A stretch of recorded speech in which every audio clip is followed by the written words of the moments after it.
여의도 토픽 시간입니다. 마지막 리포트 보셨던 것처럼 소외주의 반등, 시장이 이들 종목을 바라보는 시각이 조금 바뀌고 있습니다. 소외주들의 일단 반등 시도는 이미 좀 일찌감치 있었습니다만 일단 좀 신중하게 지켜보자가 그전까지의 시각이었다면 어제 반등에 대해서는 조금 더 큰 의미를 부여하면서 이제 슬슬 대형주와 낙폭 과대주들이 힘을 내지 않을까 관심을 가져보자라는 목소리가 조금은 더 구체화되고 커지는 목소리입니다. 그 부분들을 보실 수 있는 것이 바로 여의도 토픽 증권사들 오늘 추천 종목에서도 보다 구체화시켜서 어떤 종목이 실제로 조금 더 시장 관심을 받을 것인지 선택이 됐는데요. 증권사 신규 추천 종목 안에서 그리고 추천 제외 종목 안에서 그 팁을 찾아보도록 하겠습니다. 먼저 증권사 신규 추천 종목입니다. 화면 보시죠. 오늘 증권사 신규 추천 종목입니다. 첫 번째로 동양기전인데요. 삼성증권은 동양기전에 대해 중국의 굴착기 업체들의 생산량 증가 그리고 철도 사업 재개 시 유압기기 부분의 실적 개선으로 이어질 것이라고 평가했습니다. 현대차그룹에 대한 자동차 부품 매출 증가, 산업기계 부문의 해외 수출 증가로 성장성도 부각될 것이고 이에 따른 올해 예상 영업이익은 지난해보다 28%가량 늘며 PER 7배 수준의 현재 주가의 밸류에이션 매력도 보유하고 있다고 삼성증권은 분석했습니다. 이어서 우리투자증권의 신규 추천 세 종목 보도록 하겠습니다. 먼저 대림산업이 눈에 띄는데요. 유화사업 부분의 호조와 판관비 절감으로 시장 예상치를 상회한 1분기 실적을 발표했습니다. 경쟁사 대비 다양한 사업 부분을 보유하며 실적 안정성을 확보할 것으로 진단됐는데요. 또 2분기부터는 수익성이 높은 필리핀 매출 부분의 증가로 해외 원가율도 안정화될 것으로 기대했습니다. 이어서 현대모비스가 올라왔습니다. 안정적 수익 창출 구조, 중국 등 이머징 마켓의 높은 수익 기여도가 주목을 받았습니다. 올 2분기 계절적 성수기 진입과 환율 효과에 힘입어 실적 개선, 더불어 가격 메리트 부각이 기대된다고 우리투자증권은 설명했습니다. 자, 마지막으로 P&T도 올라와 있네요. 우리투자증권은 P&T에 대해 국내 1위 롤투롤 장비업체로 국내 경쟁사들 대비 빠른 외형 성장이 가능하다고 판단했습니다. 특히 지난해 실적 부진의 이유였던 2차 전지 사업부는 올해 물량 증가가 예상되는 만큼 장기적인 실적 개선이 가능할 것으로 전망됩니다.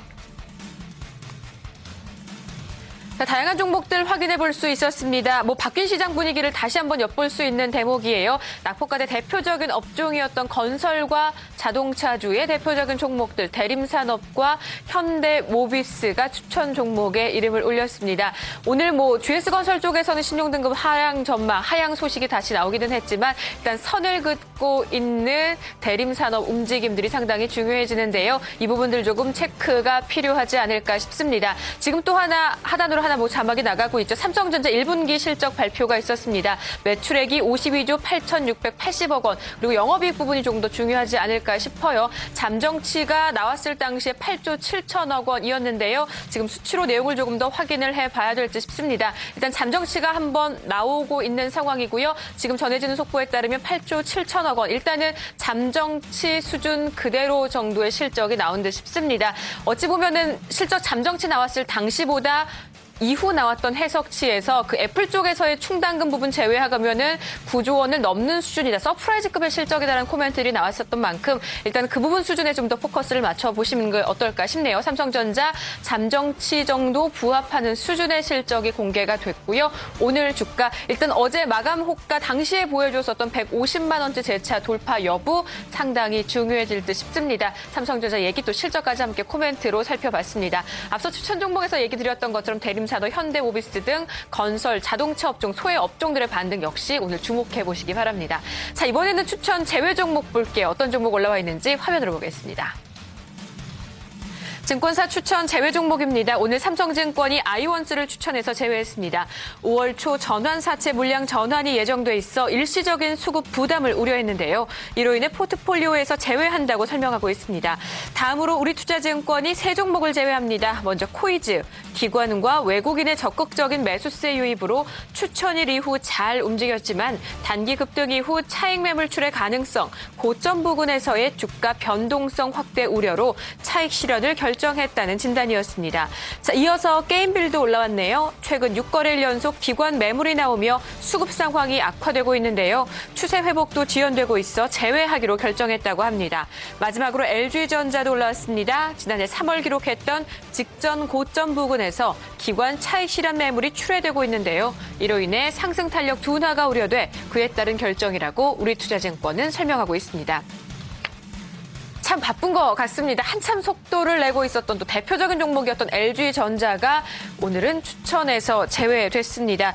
실적 발표하고 조금 이틀 동안 쉬어가고 있어요. 특히 어제 장중 움직임들이 상당히 다이내믹했습니다. 91,800원 터치하면서 신고가 기록했고요.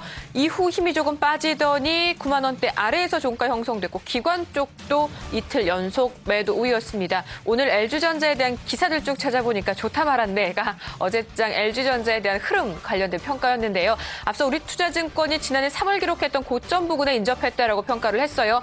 쭉 찾아봤더니 지난 3월 15일이었습니다. 94,300원이 직전 고점이었는데요. 재차 이 부분까지 올라설 수 있을지 일단은 기대감은 높습니다만 탄력이 조금 떨어지지 않을까라는 염려도 되는 타이밍이고요. 기관 쪽 수급을 일단 꼽혔는데 기관의 오늘 매수 전환 가능성 혹은 외국인 쪽의 굳건한 힘이 얼만큼 이어질지 등등 오늘 LG전자 흐름 잘 체크해 보시기 바랍니다. 자, 이렇게 증권사들의 신규 추천 종목과 추천 제외 종목 보셨고요. 이번에는 객장으로 가볼게요. 객장은 오늘장 어떤 종목으로 준비하고 있을까요? 오늘 한국투자증권 관악지점의 김현태 대리 만나보도록 하겠습니다. 대리님 안녕하세요. 네, 안녕하세요. 네, 반갑습니다. 네네. 오늘은 어떤 종목 보시겠어요? 네, 제가 지금 말씀드릴 종목은 KTS라는 종목입니다. 이 KTS는 2001년 6월 KT의 114 안내 사업이 분사하여 설립이 되었으며 현재 KT의 114 안내, 올해 홈 모바일 안내, 일반 콜센터 사업과 스마트폰 및 선불카드 등 유통 사업을 영위를 하고 있습니다. 이 가운데 이제 올해 홈과 이제 모바일 안내 매출 비중이 한 50% 가까이 되고요. 114 안내 사업이 11%, 일반 콜센터가 약 16% 등으로 꾸준히 안정적인 이익을 창출을 하고 있지만 이제 스마트폰이 대중화되면서 콜센터 문의 호수가 떨어지고 있어가지고 실적 정체 우려에 매우 저평가되어 있던 종목입니다. 하지만 최근 주가가 저점 대비 2배 이상 상승을 하면서 그 성장성이 부각이 되고 있는데요. 그 중에 하나가 바로 동사의 멤버십 서비스 중 하나인 텍스 리펀드 사업이 각광을 받고 있다는 점입니다. 텍스 리펀드 사업이란 사전 면세점이 아닌 매장에서 물건을 구입할 때 수출품으로 인정을 해서 부가세를 환급을 해주는 서비스를 의미하고요. 현재 국내에는 글로벌 블루, 텍스 프리 코리아 등 6개 업체가 경쟁을 하고 있습니다. 최근 국내 외국인 관광객이 증가함에 따라 쇼핑 금액도 늘어나고 있고 이에 세금 환급자 신청자 수 또한 이제 2009년 약 34만 명에서 작년 150만 명으로 급증을 하였습니다.